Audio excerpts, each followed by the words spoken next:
Okay guys, welcome back. Today we're going to look at the bases for both types of Dobsonians that Hubble Optics are currently selling. Now you've got the manual base, which I've had for 5 years. And then as we spoke about and you saw in the other video, I've bought the GoTo version, the bottom section, rocker box and altitude bearings, and I'm going to transfer my scope into this setup. So I could probably do it overnight, but I want to put a couple of videos out, a bit of an explainer to see how to do them. Now we'll come back to this one. So when in this configuration with the rocker box, this one's 5 to 6 years old, and this is the base that it will sit on. And this table's very slippery, so I'll just try and, I don't want it to move around too much, but show you there that the movement. Now I'll also show you, like, it's superb the way it comes for the manual Dobs because they sit there on the ground like this, but many of you know that I do a lot of planetary imaging with my manual Dob on an equatorial platform. And when I would sit it on the equatorial platform, it would tilt from 7.5 degrees one direction to 7.5 degrees the other direction over the course of an hour. So when you had it tilted like that and you had the heavy image train and everything in the scope and the force and the torque forces, I actually ended up putting in an extra bit of fabric just behind the brake. This is the brake for the base to make it slew easier or harder if you want. And that gave me a very, very good balance of when it was tilted fully 7.5 degrees to one direction, had it leaned right over for Mercury or something like that. This was very, very good. Emmy, hey. Oh, wish I could show you that. Pretty cute. Come here, darling.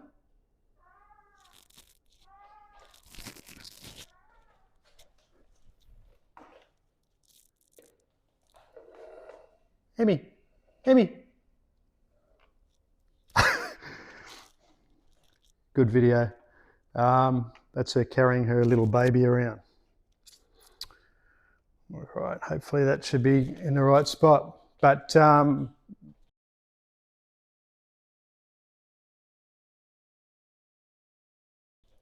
anyway, with this in here, there was no more movement. Like a Dob is supposed to sit flat and level, and that brake is very, very adequate for any type of flat and level work.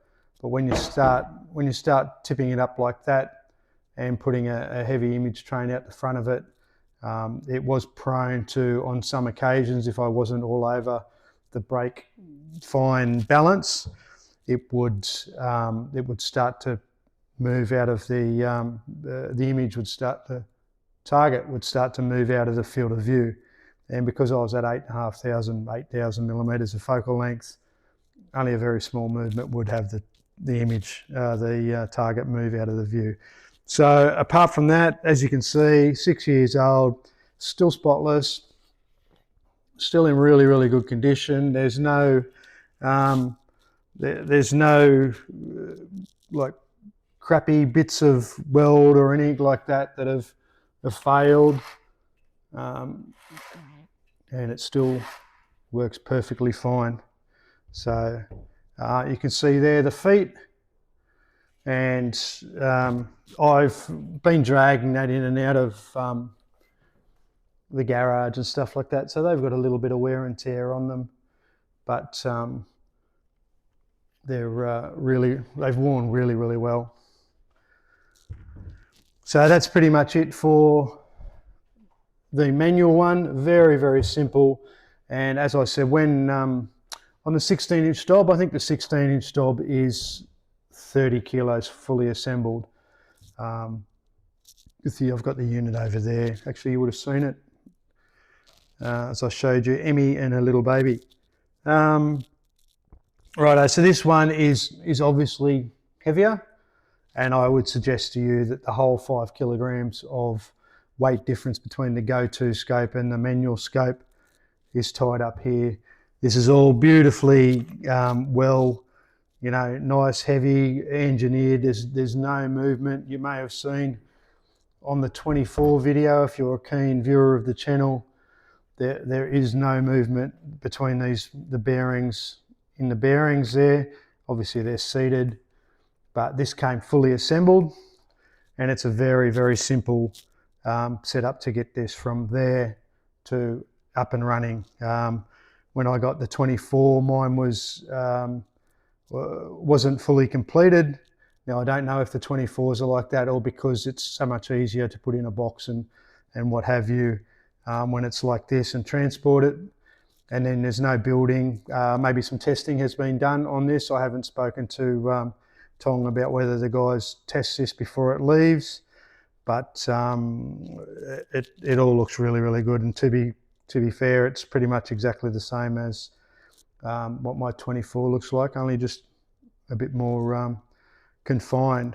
So the only difference would be I will put the feet from this one, because I just told him to send me the basics. I said I didn't really worry too much. I said I've still got the feet. So I will put the feet on here. I'll probably do it while the camera is off, because there's not much to it. Oh, I don't think I can turn. There we go, I get one of them. Maybe I can get the other one like, oh, I've got the two. Always the first one you try. Let's do it now.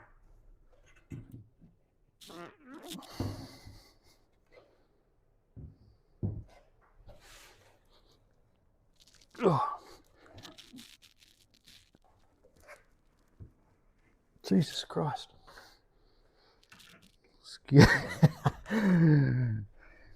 we go. Bit of ingenuity.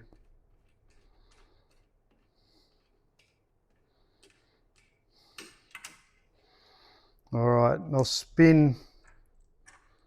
Probably give you a better look at him here. Excuse the noise. Let's move a chair. Very basic, very good. Like I said, lots and lots of wear and tear over the years of me dragging it across the concrete, but still another 10 years worth of use there. All right, we'll go over here. We'll put these on. I'll flick this up and down, and I'll just show you one little reminder about the feet. Okay, one in here. Now, we don't want them to pass through the hole. You don't screw them in until they're all the way through. What you want to do is, if at all possible, you just screw them in until they just become the same height as the level you're screwing them into, and then you stop them there, because you don't want them slipping or anything like that, and then them poking up and possibly snagging on something around the base as you use it over the years. So I always made sure that they did not protrude past that limit.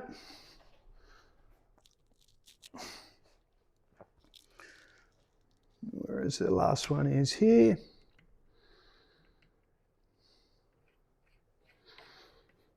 I might have to just turn that slightly.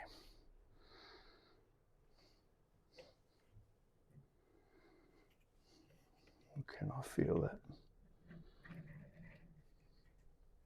I can feel it there. Righto, just there.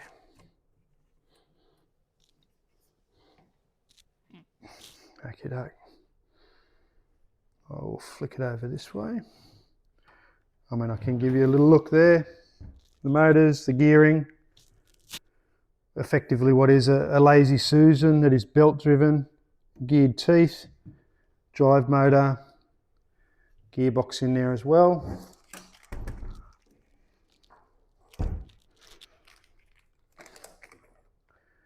There we go.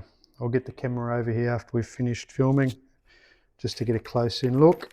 I should really take all this other rubbish off. But that's about it. This section here is the clutch. 2 bolts there, 2 bolts here.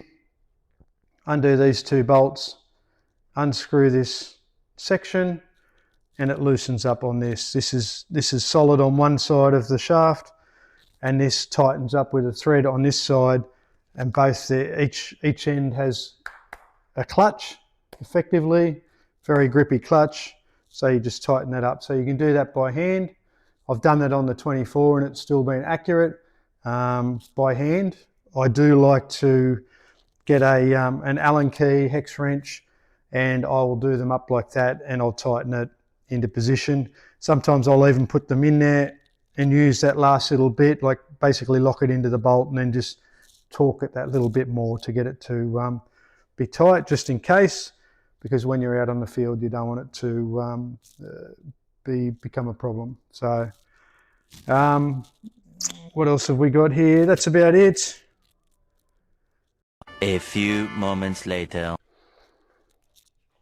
Okay, I don't know which way. I might cut that or whatever. You can have a laugh at me trying to undo them, but they are very, very well packaged there.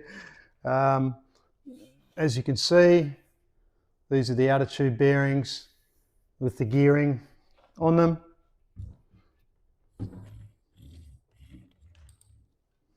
You put that in there, very, very secure. Where's the balance point? When the mirror and everything's set there, it's right over. You can tip it right over.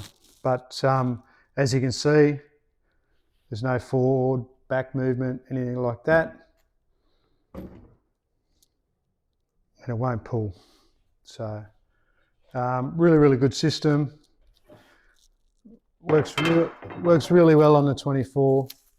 And as we've seen, and hopefully we'll be able to prove, I'm pretty sure we might be able to guide under 1 arc-second with that, or thereabouts 1 arc-second.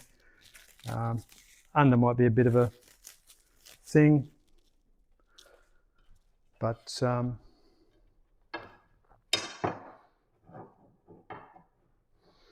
there we go. Outer tube bearings, 16-inch GoTo base, 16-inch manual Dobsonian base. I believe that the design is still exactly the same, so there'll be no difference there. And I hope you've got something out of it. All right, guys, bye for now.